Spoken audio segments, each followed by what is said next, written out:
Ladies and gentlemen, welcome back to more Total Extreme Wrestling. My name is BrendenPlayz. We are coming off the recent Hard Justice pay-per-view, and last episode we had a chance. We had a man named Goldberg that potentially we could sign. Here he is, Goldberg. Statistically, not so amazing in the ring, but it's the popularity of 88 that is the driving force and the real reason why we want to get him in. And look, as well as that, you guys are kind of giving me a bit of a different opinion, a different perspective, I guess you could say, about Goldberg, thinking about all the dream matches we could do with Goldberg, all the big time matches, and it really made me believe that this would be a great signing. So I did ask you guys though, I wanted to know your thoughts and opinions on whether or not I should get Goldberg. So we'll take a look at some of the comments that you guys left, and we'll see what basically most of you guys are saying. So let's take a quick little look here. So here's a few. Get Goldberg, you must sign Goldberg, get Goldberg, bring in Goldberg, please sign Goldberg, get Goldberg, go for Goldberg.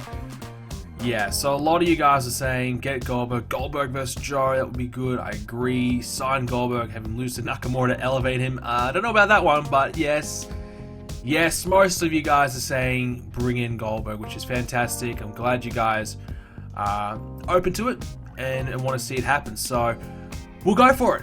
We might as well try and bring in Goldberg, and we'll see how it goes. We'll see how much money he wants. We'll see, we can get him.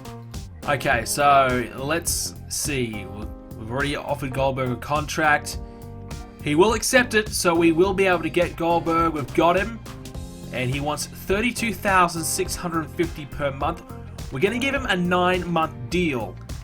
Reason being, we'll see how he goes, we'll evaluate his performances, we'll see if he is performing well. If he's not, then of course, we're not stuck with him long term. And look, if he does really well, we can always look to renew that contract. I think 9 months is probably enough time where we can get ourselves in a good position where he will want to renegotiate down the line. And look, it is a very realistic option. Goldberg could have gone to TNA if they had given him the right deal. It's very possible that he could have done it, but obviously it just didn't happen. So we're making it happen. We are making it happen for ourselves here. So Goldberg, we'll bring him in. Just have a quick little look. He's better as a babyface than he's a heel. A lot of you guys are saying, oh, have him feud with Christian. We've got no plans on turning Christian heel yet, so that's not going to happen. But Goldberg is a babyface. Goldberg versus Abyss, Goldberg versus Joe versus Hassan. You could even do Scott Steiner. Have a bit of a throwback. Plenty of names that we can have Goldberg work with. So what I want to do though is add him as an occasional wrestler. That way he's not overshadowing Christian or anything like that, or our other main projects. He's an occasional wrestler, and to me, if we're going to use Goldberg, I think it's best to use him on a part-time capacity. He won't be wrestling on Impact shows, for example. We'll keep him special, a little bit like a Brock Lesnar that we see in WWE these days. We'll keep him special, and we'll just have him come in every now and then. We'll see how he goes. So he wants to be a full-time wrestler, so that might have to change down the line. He may not want to be a part-time guy. So Badass is the gimmick that they recommend giving. We'll see what he is best at, and we'll see what we can work with. So a brute style gimmick is what he would be best with, and this is what the best options are. Probably the Animal or the Ripper, maybe, I don't know.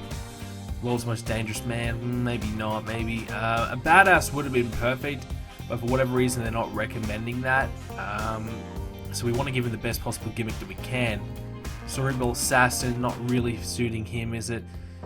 A grizzled veteran, maybe, an established veteran coming in. Not a worst idea. He's a 9-year pro, so not too bad of an idea. I guess it could be like a legendary coming back, but the Animal probably is the most suited for him. I think we've probably already got someone that might already be doing that gimmick.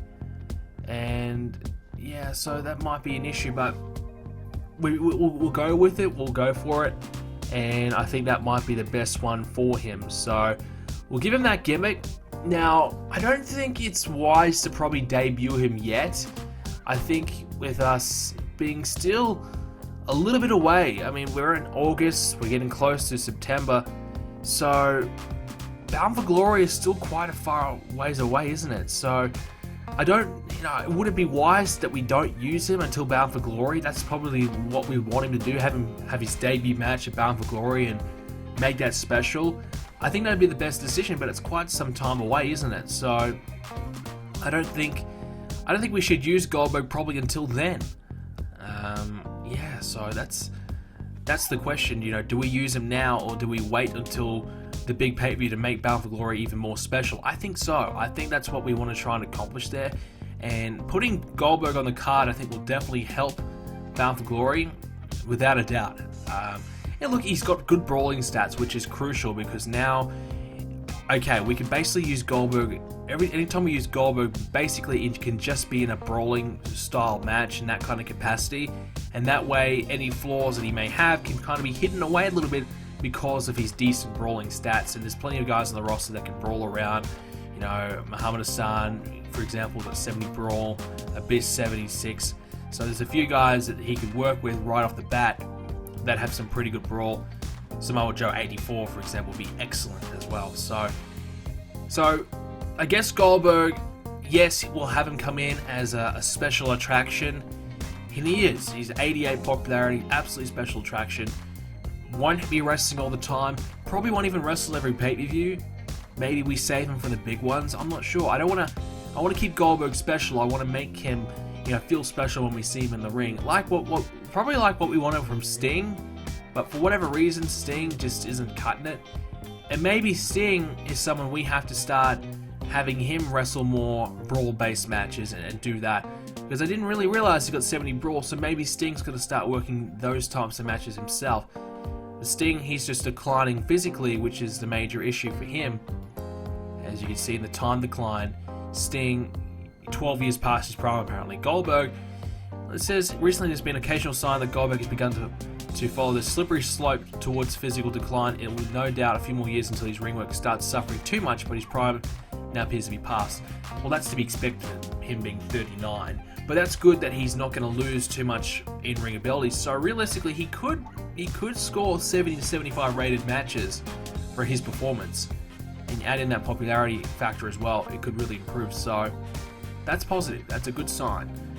Okay, so we have actually gone ahead and booked another show, and I'll show you the results quickly. We've done a few new adjustments, and we've decided to make a few new storylines and new feuds heading in towards, I guess, the big time, the Bound for Glory season, I suppose. So we had Hard Justice, of course, 92 rated pay-per-view, followed up with Explosion. We wanted to do Tanahashi versus Matt Morgan for the Global Championship. We were going to do that on Impact, but we just didn't find time on the card to do it. So we just had Tanahashi beat Rude just to establish him again as a number one contender. And we ended the Naturals versus the Aries and Strong feud with the team of Aries and Strong getting a weak victory over them. And we gave Johnny Devine a matchup. We had him beat we had Sabu beat him. We're going to start to kind of put Sabu back in the mix again, and I think the plan right now is to have him have a match against Homicide. They might be thinking, well, what's the deal there? Well, Homicide losing the X Division, he didn't win the championship, so we'll move him away from the X Division just for a little bit, just for something to do, and we'll kind of spice it up a little bit, and we'll allow a few of our other X Division guys to get involved and kind of get that spotlight. So for our Impact show, we had a 91 rated show, really, really good. A couple of Bound for Glory series matches. We put the Stampede Bulldogs, which is TJ Wilson and Harry Smith from Developmental. We gave them a bit of a matchup to see where they're currently at as a team. They performed pretty well against Team Canada, which is Rude and Eric Young. We had Tess beat Sanjay Dutt as well, just to kind of get him on the card and keep developing him. And here we went with Kevin Nash and Christian. So obviously we need an opponent for Christian for the next pay-per-view. That's where we're at right now. We don't have an opponent for him. Scott Steiner's already lost twice. So I think a lot of you guys said to me, hey, just use Kevin Nash. He's not going to have a great match, but that's okay. He's a big name. Christian can beat him and just move on. And I think so. I think that's a good idea. So we're going to do that. So we gave Kevin Nash 3 more dates, and we're going to have him work the next pay-per-view against Christian. Now, I may add Scott Steiner in there to make it a triple threat, just to bring the match quality up a little bit further, just to hide Kevin Nash a bit more. I think that might be the best way to get the most out of that potential feud. And we've still got the feud with Christian and Scott Steiner going, so we're not going to lose out too much there. We still have that good storyline here. Brother Devon, he got a victory over Chris Harris. Brother Ray, he's now back from injury, I think, so we can start to use him. Abyss got a victory over Rhino in the Bound for Glory series. We had Kevin Nash and Scott Steiner team up. They took on the New Age Outlaws. We gave them the victory just to give Kevin Nash a win, just to establish him again. Because the plan was to have Kevin Nash get buried, essentially, by one of our up-and-coming guys. But we may have to put that on hold for a little bit, just to keep Kevin Nash decent, keep him strong, keep the popularity there, and have him work this Christian matchup and see where we go from there. Tracy Brooks beat Natalya, so we're going to have that as a bit of a short-term feud as well, just to kind of hopefully elevate Natalya a little bit further and keep Tracy Brooks going quite well. We don't want to ruin her before she goes, but we still want to have our other women take advantage of her popularity. And in our main event was a 92 rated match between AJ Styles and Samoa Joe. No real surprise that was good. That was a Bound for Glory series match, and AJ Styles did defeat Samoa Joe. So AJ moves up the ranks in the Bound for Glory series. Both those guys were I think they were on the same amount of points, and now AJ has moved up. So that's positive there for him. But for now, we have to kind of continue moving along. So we have Goldberg on the roster. That's big. Now have to keep moving along and kind of establish ourselves for the next few weeks leading into our next pay-per-view. But a few new rivalries, a few new storylines. Obviously, a new X Division storyline we've got going on. We've got Team Canada and the Dutch Dynasty. I think we had a comment or two recommending that feud. I thought that might be not a bad idea, just to give both teams something to do. And Homicide and Sabu, as I said, and still the Bound for Glory series stuff. So, other couple of bits of news. Randy Savage, he's actually retired, 53 years of age. He was still a semi-active wrestler, 88 popularity. We could actually bring him in if we wanted to. Maybe a managerial or color commentator, 88 color, as a authority figure, something like that. We could have done that, and I probably would have done that if he was available instead of Roddy Piper at the time. But we've already got Piper now. We haven't actually debuted Piper yet, so that's something we need to kind of get done as well. But that's something that we definitely want to get started, as that Roddy Piper as the new TNA president storyline. We might try and establish that. Maybe we'll do that this week. Candice LeRae, her developmental contract is coming up, so we have to kind of make a decision whether we want to cut her or keep her. Obviously, she is a good talent, not quite where we want her to be yet, but I think she could be something. Obviously, her development has been really good.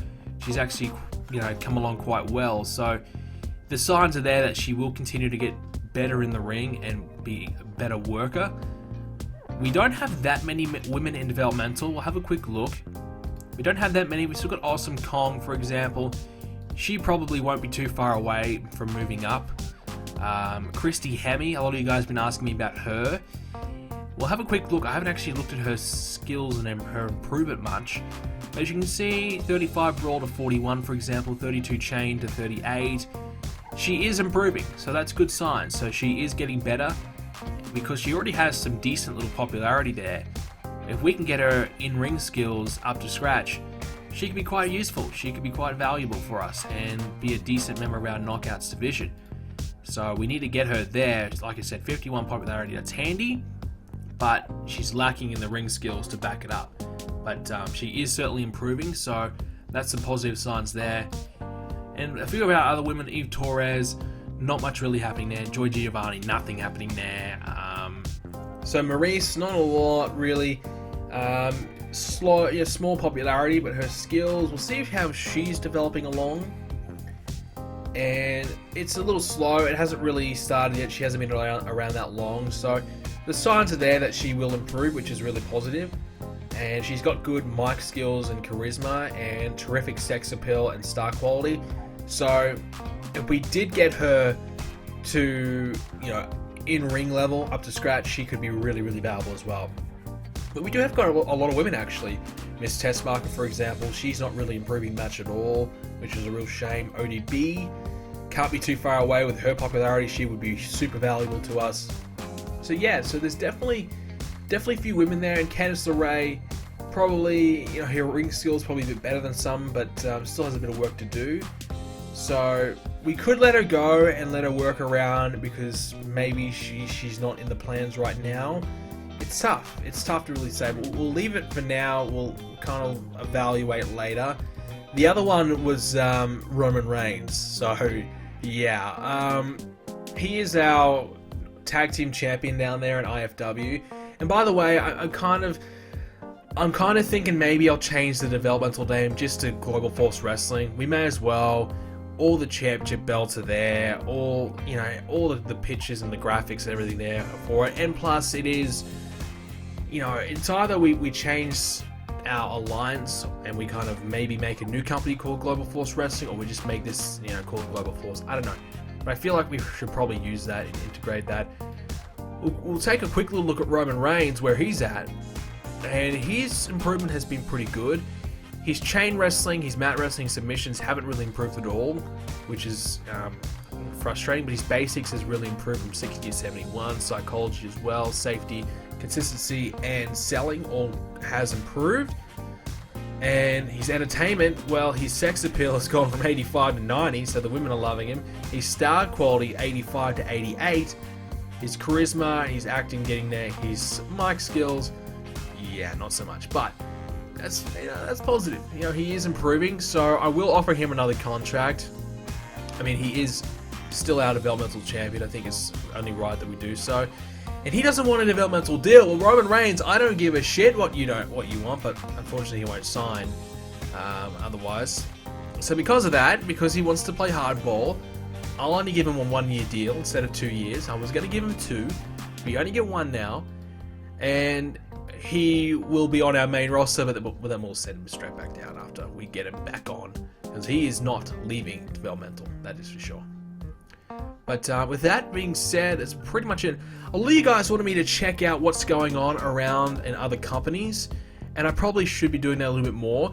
The one thing that I really noticed that just recently took place was the G1, and Chris Jericho won the G1 Climax title. Now, I'm not really familiar with the G1 and all that, but I believe that's a pretty big deal.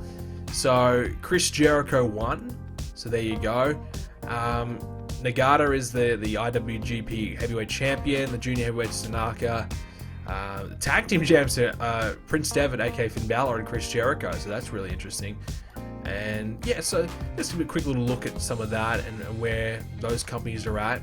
In terms of their size and their presence in Japan, they're still dropping a little bit as New Japan, so their American presence is really starting to rise.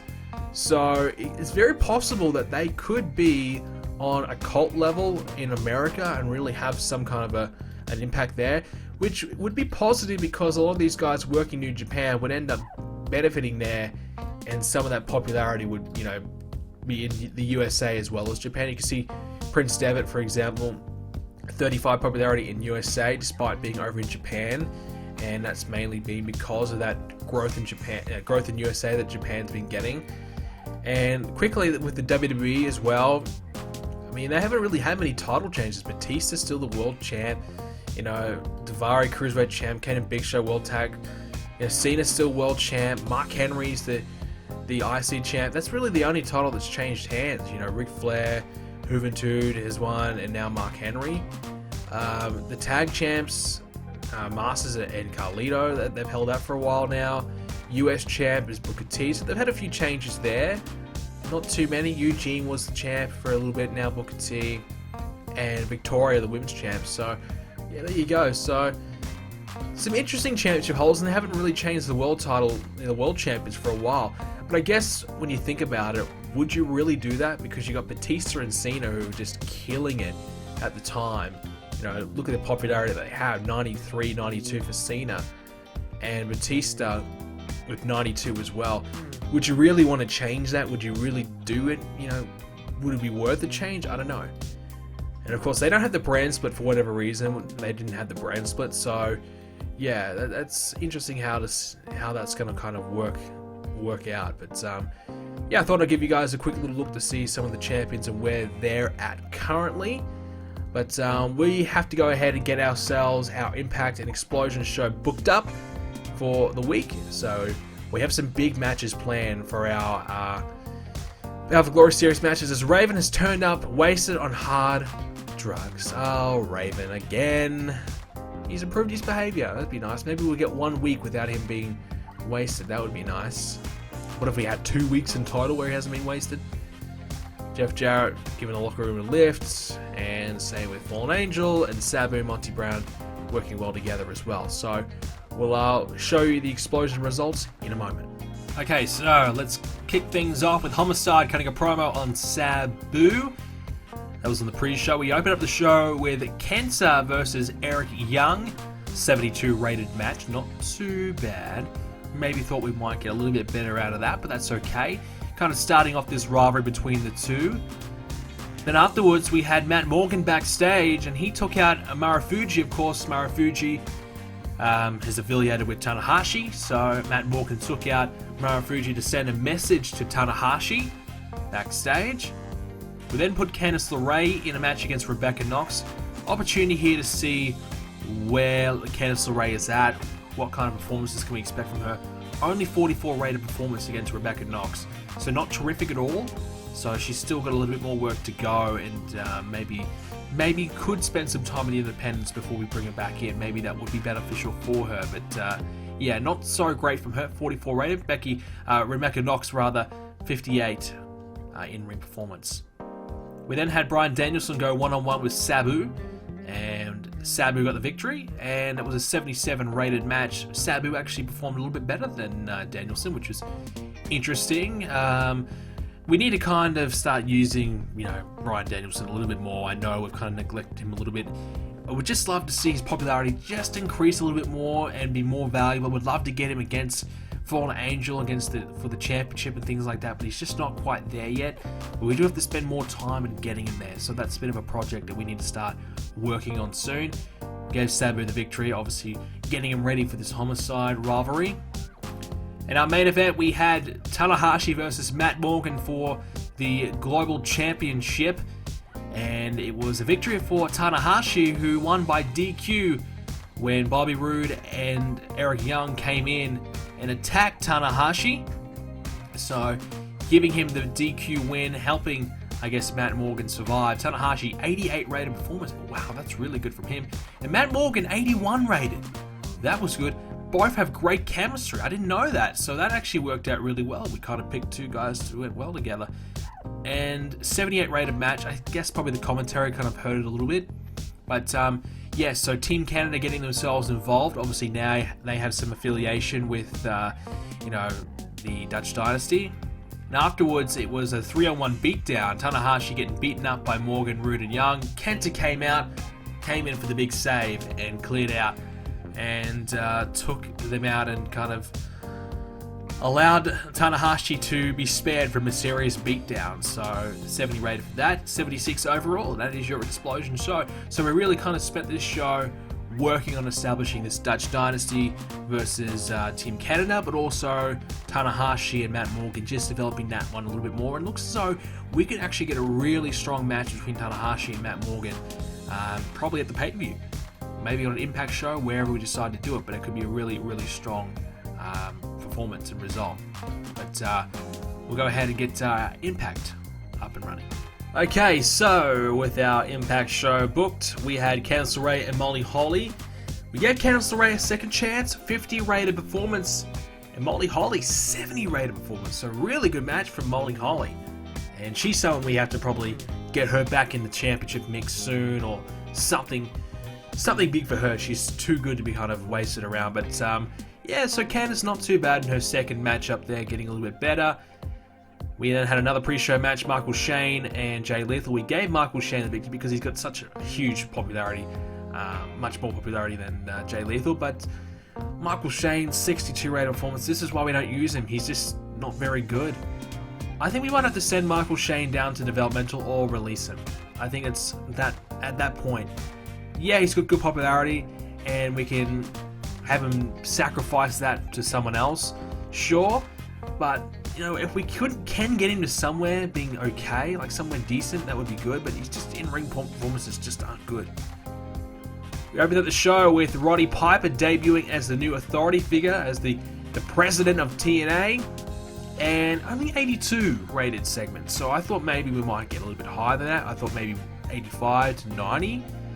Got an average rating for his president gimmick, so interesting. I thought maybe a little bit better as well, but we thought that would be a bit of a risk. So we're happy with average at the same time, and he is getting better at his gimmick straight away, which is good start. That's good news. So 82 rated, not bad at all. So Roddy Piper, the new authority figure here in TNA, so we can basically use Piper as, I guess, you know, that guy that makes the matches, interacts, does the contract signings, interacts with the guys backstage, has the arguments, settles the differences, that kind of role that we kind of had Jim Cornette do a little bit, but we want Cornette maybe more so on commentary and managing the America's Most Wanted tag team. So yeah, this is good to have someone else come in and just be solely the authority figure. We could also use Piper on commentary as well. He's got 88 color commentary, and I think we might maybe even use him on Explosion as a commentator. Otherwise, it'd be a bit of a waste. Triple threat match. This actually got 88 rated. Wow, okay. Triple threat match, Bound for Glory series match, bit of a last chance. This is it. If you win, you're still in it. If you lose, you're gone. So, last chance for A-Train, Brown, and R-Truth. A-Train got the victory, 86 from A-Train, 77 from Brown, 85 from Ron Killing. So R-Truth's performances have been really, really good. He is, no pun intended, killing it. Very much so impressed with him, and he is someone we have to continue to utilize in the future and get him to a good position. But yeah, I thought this would be low 80s, but 88, that is awesome. And we made it a car crash match, I believe, so more of a brawl and a bit of an all-out type of match, and it really worked in its favour. Sting cut a promo on Jeff Jarrett. We're going to be setting up for a big fatal four-way to close out the show later on. We had Team 3D finally getting a chance to team up again with Brother Ray back in action. Gave him a bit of a matchup just to test where they're at and give him another win just to get the momentum going again. They had a victory over Strong and Aries, who basically have been the other top team at the moment, kind of beating some of the decent teams we have here in TNA. But yeah, 86 rated match. Everyone had pretty good performances. Brother Ray, he came back, had 91 rated, 85 for Devon, 82 for Strong, and 89 for Aries. So really good, two really good teams going at it. So that's very positive. And afterwards we had Brother Devon and Brother Ray challenging the America's Most Wanted to a match. And why wouldn't that? Brother Ray's finally back. It's been a few months now. The America's Most Wanted had their, you know, they've been getting their hands on Brother Runt and Devon and taking advantage, and now finally they're going to even the score here, and we're going to see that match finally take place again. And Brother Ray invented a new catchphrase that will likely boost his ability on the mic. Well, that is good news. That's fantastic news. What about this match? Melina versus Tracy Brooks. Great chemistry between the two. 86 from Melina. Are you kidding me? Have we ever seen a knockout do anything close to that? No. 81 rated, 86 from Melina. What the hell? That is huge. Tracy Brooks 62. Not bad. Wow. So we had Gail Kim on commentary just to boost the Melina and Gail Kim storyline. We had Natalya interfere and basically cost Tracy Brooks the match. So, to boost that storyline, so there you go. I can't believe that, 81 from our knockouts. And we said when we first started the series that they were going to be a work in progress. They were going to get really poor ratings for a long period of time, but eventually we'll start to develop them. We'll get the right women in. We're starting to do that. We've got Melina, she's killing it. Tracy Brooks, unfortunately, is about to leave us, but we're starting to really get there. I'm so happy. We had Kazarian and Fallen Angel cut a promo on the Motor Machine Guns. And of course those are their two opponents, two rivals in the X Division. Just so happens that they're both part of two tag teams, which kind of allows us just to do a little bit more there, kind of have a bit more freedom. We can have them as a team or have them as singles. So we have a little bit more leeway, a little bit more freedom to kind of explore that.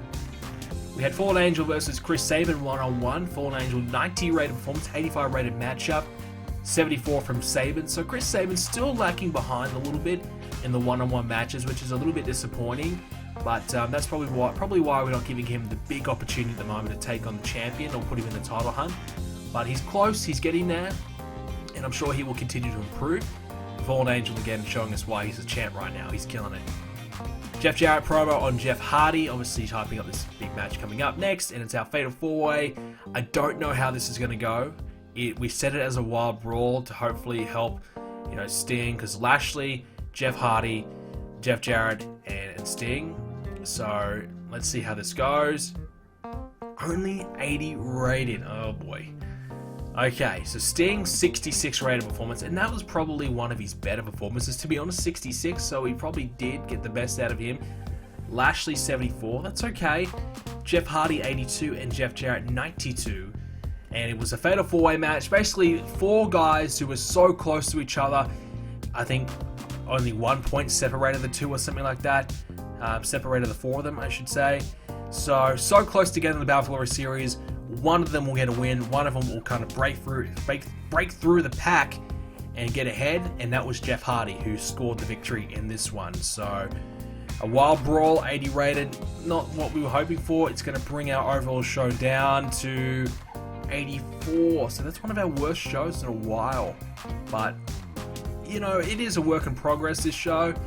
We've got a few new storylines that are still developing, and we knew that main event could be a little bit of a risk. But overall, I'm not too phased. At 84, that's still pretty good. And we didn't have Christian or Steiner on the show, basically because we had Roddy Piper probably taking up that slot that I had planned for them. And if I wanted to get everything else on the card, I wouldn't be able to do it. So next week, we'll have that appear. And to be honest, though, I'm not against not having the champion on every show. It makes him a little bit more special when he does appear. And when he does appear, he does something more meaningful. Just, other than just a match, just to have him in there for the sake of it. Okay, so here's a few contracts. One of them I'm very interested in. Xavier, his developmental contract is up for grabs. It's potential to renew. Xavier, not really where he had a lot of potential. Many believed he was going to be one of the next big things in wrestling back in the day. Didn't probably quite happen, but still very talented. And his development hasn't been too bad. He's doing quite well. Aerial skills improving. Performance, a little bit of improvement there. Physically, not much improvement at all. Entertainment, not much at all there. So, he's not bad. He's decent. He's decent, not terrible. I think we may let him go and let him work the independents just to see if he can get that popularity up. If he can get to 50 to 60 without us having to really do it, then that might be valuable to us, because right now he's got decent stats, but we've got other guys that are far ahead of him, and especially even in developmental. So there really isn't... I wouldn't really utilize him that much, to be honest with you. So we might let him go and explore elsewhere. We've got 2 weeks left on our TV deal that we really need to try and sort out. So Explosion, we need to try and renew that, so we will. And we had a 3.6 rating for Impact, which is good. Now here it is. MVP. His contract is expiring. Oh, if you don't know, I am a massive MVP fan. I loved MVP. His WWE run, I thought he was going to be huge. I thought he should have been a world champion. I think he was fantastic. Huge fan of MVP. So here we go. A chance to get him from WWE. I really am tempted. Here is his popularity. Only 40. So he's not a star yet. He's got a lot of work in progress. He's got a lot of work really for us to do. But look at these stats though. Here's the interesting thing. So in-ring wise, he isn't the best, and that's an issue. So he would be improving. No, he is improving. So he would be a bit of a work in progress. We might start to get the best out of him in 6 or so months' time. But look at his performance. His basics is really good. His psychology is decent. Safety and consistency selling is good. So that's good news. Physically, that's all pretty good. But here's the big thing: entertainment. Mic skills of 86. 87 charisma, 84 acting, 80 star quality. That is fantastic. That is awesome. Really good. That's the money. That's where you want to bring him in. So that would be so tempting. And WWE are not even offering him a contract. So he's going to be leaving WWE. So WWE don't want him. But we want him. I want him. So I'm going to get him in. Now, I'm going to give him a long deal. I'm going to give him a long-term deal. Like I said, I'm a big fan of MVP. I'll give him a 4-year deal. I want to see if he'll go to developmental because I feel like we could get a little bit more mileage out of him in developmental first. But he won't. He doesn't want a developmental deal. So we'll have to give him a standard written deal. And we'll see if he's tempted to sign standard written deal. Yep. So not a lot of money. $5,000, not too bad for it per month. But I tell you what, man, I'm a huge fan of MVP. But I guess the thing is, though, if we're going to start bringing in a few guys, we need to start letting a few go. Lance Hoyt, for example, we've got nothing for him, unfortunately. Like I said, Michael Shane, nothing there either. And, Shannon Moore is another guy who just has been really, really underwhelming, despite decent popularity. We've just got nothing for him. They're not good enough in comparison, so they're not worth the investment or worth the time. So there's a few guys right there that we could probably let go in favor of bringing in a few other new guys and replacing that talent. And of course, developmental, we could do something there. We might have a look at Michael Shane. We'll see if he can go down to developmental, if he will go down. And he won't. He doesn't think his skills will improve much more. So we might just let him lose and let him go. Another guy, of course, probably Raven. I know a lot of you guys have been begging me, get rid of Raven, he's useless. And yeah, it might be time to get Raven gone from the company, so we might have to start transitioning a few guys out. Switch the roster up a little bit. A few guys that don't deserve to be here, let them go and work Ring of Honor and the other independents, and probably help those promotions out. We don't really need them, so why bother having them?